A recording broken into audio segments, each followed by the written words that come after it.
Good evening guys. Welcome to my video. For today's video, mag-grocery ta. Kung hindi gumagabi, hindi tayo utusan. Kung kumakain kunti.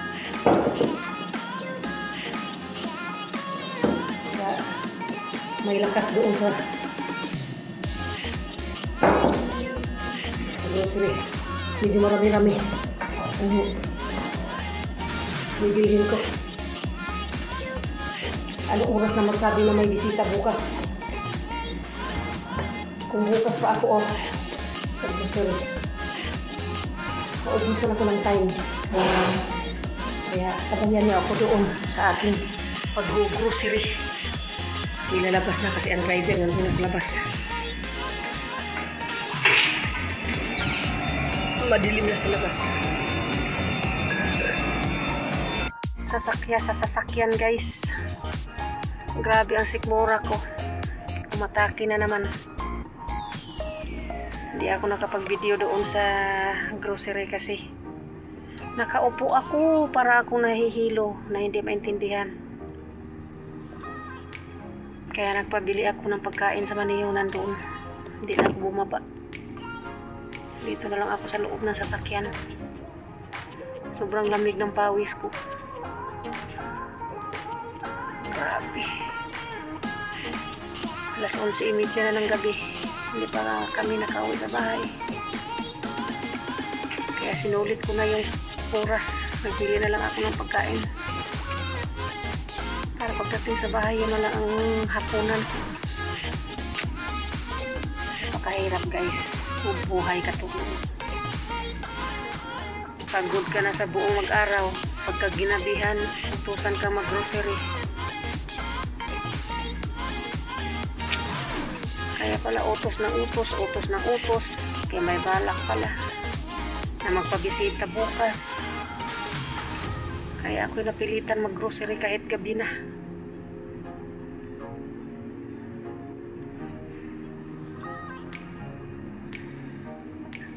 Tiis-tiis na lang tayo nito. Pagdating sa bahay, maghahakot na naman sa pinamili. Ano na tayo magawa? So doon na lang sa bahay guys pagdating. See you. Guys, continuation to kahapon o kagabi sa aking pag-grocery. Hindi na ako naka-video pagdating sa bahay kasi inatake ako sa aking acid reflux o ang aking sikmura. So ito yung binili ko kagabi para gagawa ako nitong sambusa kung tawagin sa Arabic. Kasi masasayang itong wrapper. Grabe talaga ang nangyari sa akin kagabi.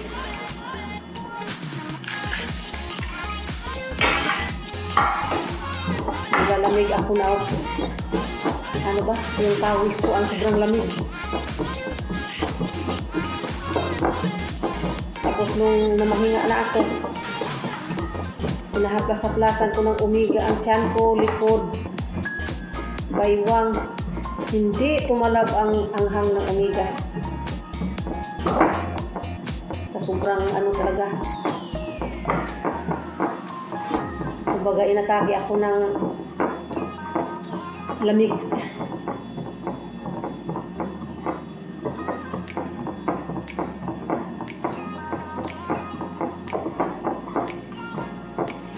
Hirap pag sikmurahin ka tapos sasabay lahat yung mga acid.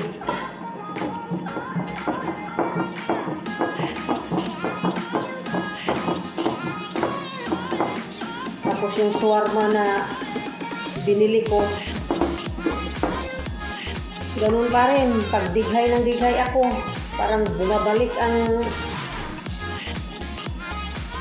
lasa ng lasa ng shawarma.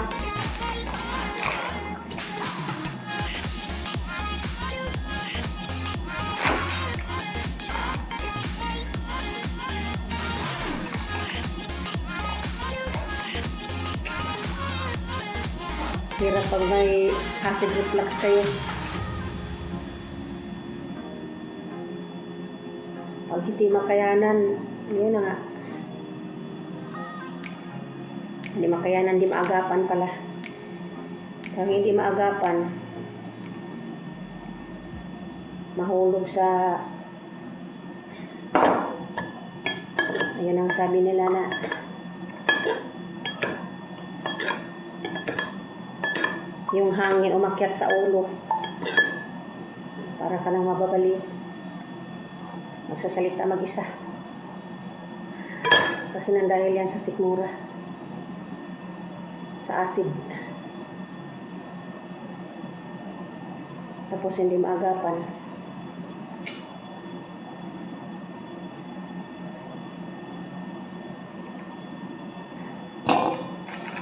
Sayang kasi itong wrapper di na gamit. Kahapon bago ako umalis ito, nagluto ako. Ito, ganito din yun.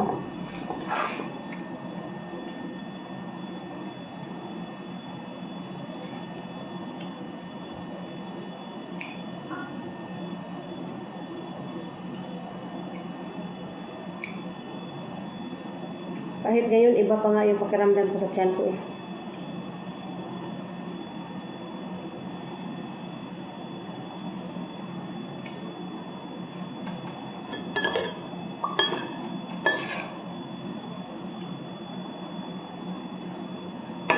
Halos maliligo na ako ng Omega para lang maibsan.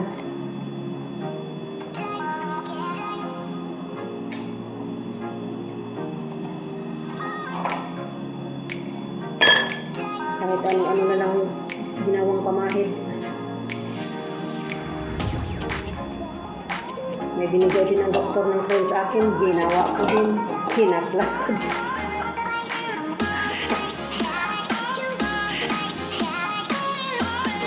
Walang ibang makagamot sa akin dito eh. Hindi ako lang. Yung mga amo ko, hindi naman yan sila maniwala sa mga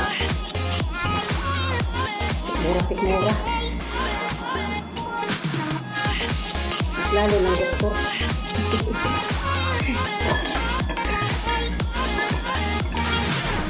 Matagal na ito hindi umatake. Kasi ito ang number 1 na pinapagamot ko sa doktor. Kasi hindi bumaba yung blood pressure ko nang dahil sa acid reflux.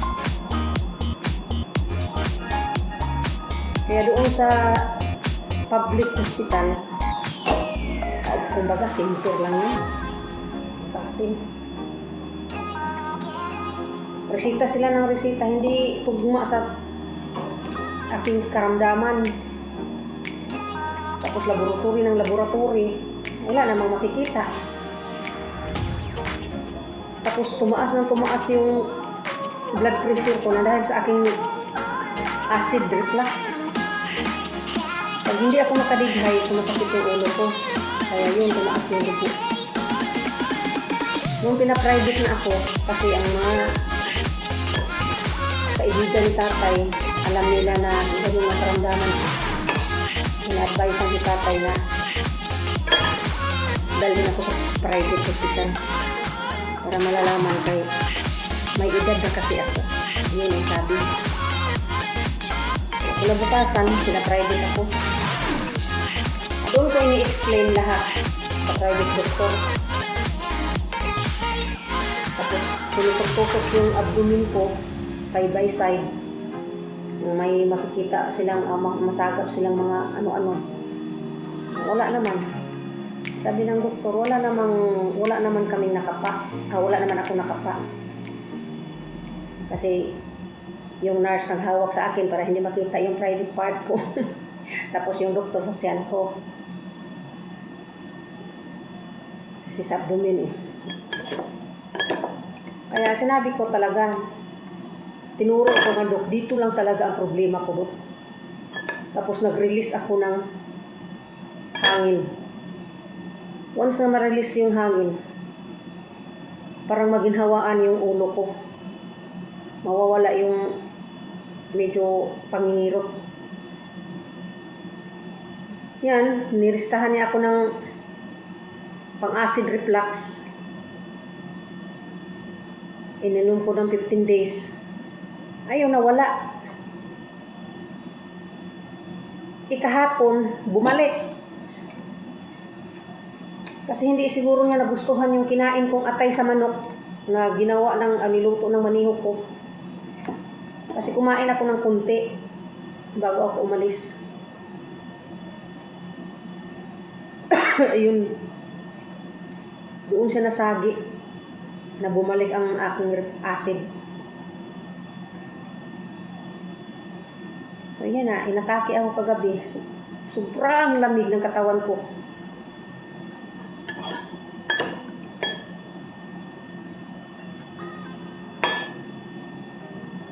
Tapos, alas 12 na ako nakauwi. Pagdating dito, trabaho pa. So, yun lang guys, ang aking ganap kahapon. Isa ito sa aking pinamili. Kung baguhan pa kayo sa aking channel, please subscribe my YouTube channel, Ladira ID, and don't forget to click the bell para updated pa kayo sa aking i-upload pang mga videos. Bye-bye! Thank you for watching. God bless us all.